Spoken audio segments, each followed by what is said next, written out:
ओम शांति। आप सब भाई बहनों को आज की मुरली है 31/7/2024। मीठे बच्चे, तुम्हें अपना टाइम वेस्ट नहीं करना है। अंदर में नॉलेज का सिमरन करते रहो तो निद्राजीत बन जाएंगे, उबासी आदि नहीं आएंगे। प्रश्न, तुम बच्चे बाप पर फिदा क्यों हुए हो? फिदा होने का अर्थ क्या है? उत्तर, फिदा होना अर्थात बाप की याद में समा जाना। जब याद में समा जाते हो तो आत्मा रूपी बैटरी चार्ज हो जाती है। आत्मा रूपी बैटरी निराकार बाप से जुड़ती है तो बैटरी चार्ज हो जाती, विक्रम विनाश हो जाते, कमाई जमा हो जाती। ओम शांति। रूहानी बाप बैठ रूहानी बच्चों को समझाते हैं। अब यहाँ तुम शरीर के साथ बैठे हो, जानते हो मृत्यु लोक में ये अंतिम शरीर है। फिर क्या होगा? फिर बाप के साथ शांति धाम में इकट्ठे होंगे। यह शरीर नहीं होगा, फिर स्वर्ग में आएंगे। तो नंबरवार पुरुषार्थ अनुसार सब तो इकट्ठे नहीं आएंगे। ये राजधानी स्थापन हो रही, जैसे बाप शांति का सुख का सागर है, बच्चों को भी ऐसा शांति का सुख का सागर बना रहे।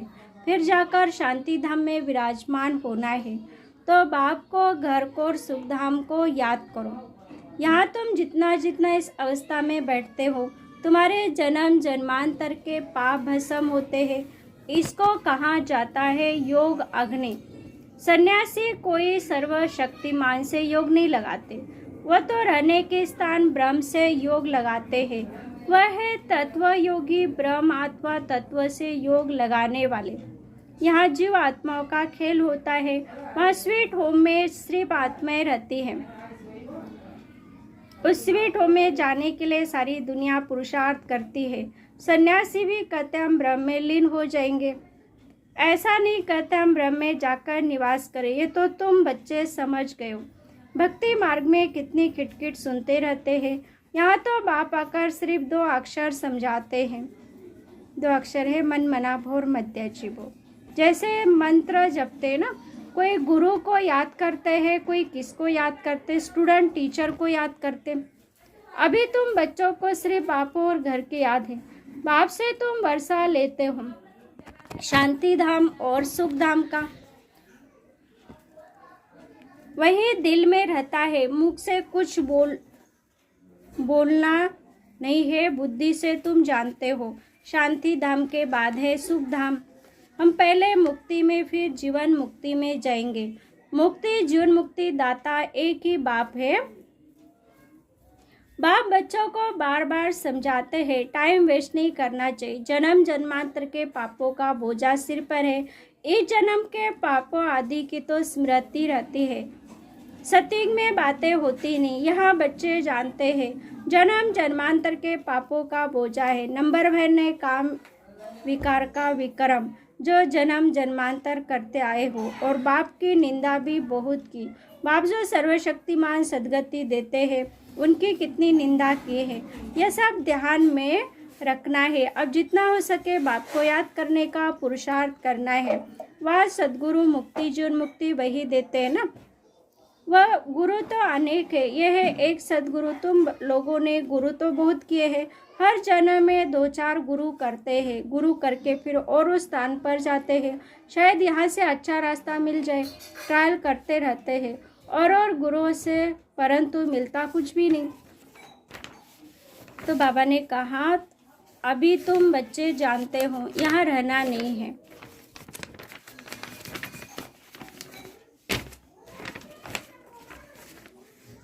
सबको जाना है शांति धाम। बाबा तुम्हारे निमंत्रण पर आए हैं, तुमको याद दिलाते हैं। तुमने हमको कहा है आकर हमको पति से पावन बनाओ। पावन शांति धाम भी है, सुख धाम भी है। बुलाते हमको घर ले जाओ। घर सबको याद है। आत्मा फट से कहेंगे हमारा निवास स्थान शांति धाम है, परम धाम है। परमपिता परमात्मा भी परम धाम में रहते हैं, हम भी परम धाम में रहते हैं। अब आपने समझाए तुम बृहस्पति की दशा बैठी हुई, यह है बेहद की बात। बेहद की दशा सब पर बैठी है, चक्र फिरता रहता है। हम ही सुख से दुख में, फिर दुख से सुख में आते हैं। शांति धाम सुख धाम, फिर यह है दुख धाम। ये भी आप तुम बच्चे समझते हो। मनुष्य की तो बुद्धि में नहीं बैठता। अभी बाप जीते जी मरना सिखला रहे हैं। परवाने शम्मा पर फिदा हो जाते हैं, कोई उस पर आशिक हो जल जाते फिदा हो जाते, कोई कोई फिर फेरी पैन चले जाते हैं। ये भी बैटरी है, सबका बुद्धि उस एक से है। निराकार बाप से जैसे बैटरी लगी हुई है, इस आत्मा के तो बहुत नज़दीक है, तो बहुत सहज है। बाप को याद करने से तुम्हारी बैटरी चार्ज होती जाती है। तुम बच्चों को थोड़ी मुश्किलात होती है, इनको सहज है, फिर भी इनको पुरुषार्थ तो करना पड़ता है। जितना तुम बच्चों को करना पड़ता है, ये जितना नज़दीक है उतना फिर बोझा बहुत है। गायन भी है, जिनके माथे मामला वो नींद कैसे करे, इनके ऊपर तो बहुत मामले है ना। बाप तो है ही संपूर्ण, इनको संपूर्ण बनना है। इनको सबकी देख बहुत करनी पड़ती है। भल दोनों इकट्ठे हैं तो भी ख्याल तो होता है ना। बच्चों पर कितनी मार पड़ती है, तो जैसे कि दुख होता है। कर्मातीत अवस्था तो पिछाड़ी में होगी, तब तक ख्याल होता है। बच्चों की चिट्ठी नहीं आती है तो ख्याल होता है। बीमार तो नहीं है, सर्विस का समाचार आने से बाप जरूर उनको याद करेंगे। बाबा इस तरह से सर्विस करते, कभी मुरली थोड़ी चलती है। यूं ही तो भल 2-4 रोज मुरली ना आए, तुम्हारे पास पॉइंट रहती है। तुमको अपनी डायरी रखनी चाहिए, ब्याज पर तुम अच्छा समझा सकते हो। जब आदि सनातन देवी देवता धर्म था तो और कोई धर्म नहीं था। झाड़ भी जरूर साथ में होना चाहिए। वैरायटी धर्मों का राज समझाना होता है। पहले पहले एक अद्वैत धर्म था। विश्व में शांति सुख पवित्रता थी। बाप से वर्षा मिलता है, क्योंकि बाप शांति का सागर सुख का सागर है ना। आगे तुम भी कुछ नहीं जानते थे, अब जैसे बाप की बुद्धि में सब है, ऐसे तुम भी बनते हो। सुख का शांति का सागर तुम भी बनते हो। अपना पोता मेल देखना है, किस बात में कमी है। मैं बरोबर प्रेम का सागर हूँ। कोई ऐसी चलन तो नहीं जिसको कोई नाराज होता हो। अपने पर नजर रखनी है। ऐसे नहीं समझना कि बाबा आशीर्वाद करेंगे तो तुम ये बन जाएंगे, नहीं। बाप कहते मैं ड्रामानुसार अपने समय पर आया हूँ। मेरा ही कल्प का प्रोग्राम है। यह ज्ञान दूसरा कोई दे न सके। सद बाप सद टीचर सदगुरु एक ही है, ये भी पक्का निश्चय है। तो तुम्हारी विजय है। इतने अनेक धर्म है जो सबका विनाश होना है। जब सत्ययुगी सूर्यवंशी घराना था तो और दूसरा कोई घराना नहीं था, फिर भी ऐसे होगा। सारा दिन ऐसे ऐसे अपने से बातें करते रहो। ज्ञान की पॉइंट अंदर टपकनी चाहिए, खुशी रहनी चाहिए। बाप में नॉलेज वो तुमको अब मिल रही है, उसको धारण करनी है।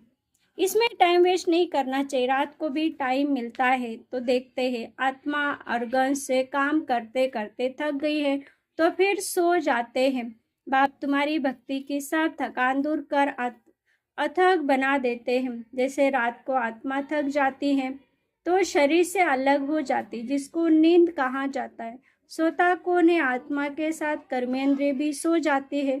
तो रात को सोते समय भी बाप को याद कर ऐसे ऐसे ख्यालात करते सो जाना चाहिए। हो सकता है पिछाड़ी में रात दिन तुम नींद को जीतने वाले बन जाओ, फिर याद में रहेंगे, बहुत खुशी रहेंगे, 84 के चक्रों को फिराते रहेंगे। उबासी व झुटका आदि नहीं आएगा।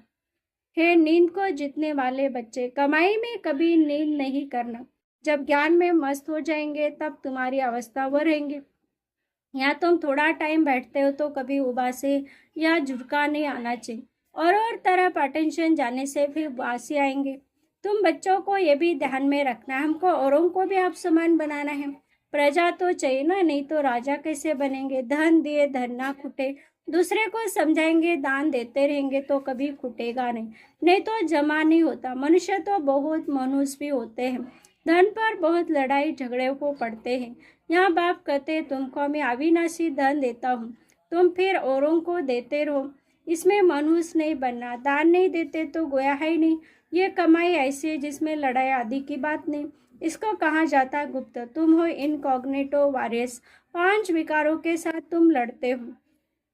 तुमको अननोन वॉरियर्स कहा जाता है। प्यादों का लश्कर बहुत होता है, यहाँ भी ऐसे है। प्रजा बहुत है, बाकी कैप्टन, मेजर आदि सब है। तुम सेना हो, उसमें भी नंबरवार है। बाबा समझेंगे कमांडर है, ये मेजर है। महारथी घोड़ेसवार है ना, ये तो बाप जानते हैं। 3 प्रकार के समझाने वाले हैं। तुम व्यापार करते अविनाशी ज्ञान रत्नों का, जैसे वह भी व्यापार सिखलाते हैं। गुरु चला जाता है तो उनके पिछाड़ी में चेले चलाते ना। वस्तु लिए फिरे सूक्ष्म, अनेक प्रकार के धर्म है। हर एक के अपनी अपनी मत है। तुम भी जाकर उन्हों का सुन सकते हो। वो लोग क्या सिखलाएंगे, क्या क्या सुनाते हैं। बाबा तो तुम्हें 84 के चक्र की कहानी समझाते हैं। तुम बच्चों को बाप आकर बरसा देते हैं। जब तक बाप यहाँ है, संख्या बढ़ती ही जाती है। फिर इतने सब रहेंगे कहाँ, खाएंगे कहाँ, सब हिसाब रखना पड़ता है। वहाँ बरसात आदि के लिए यज्ञ आदि नहीं करने पड़ते जैसे यहाँ करते हैं। अभी बाप ने यज्ञ रचा है बरसात के लिए। बरसात पड़े तो खुशी हो गई, यज्ञ की सफलता हुई। नहीं होने से अनाज नहीं होगा, अकाल पड़ जाता। भले यज्ञ आदि रचते, परंतु बारिश को नहीं पढ़ना है तो क्या कर सकते हो जो तुम बच्चों ने समझा है। ये चक्र भी बहुत बड़ा होना चाहिए।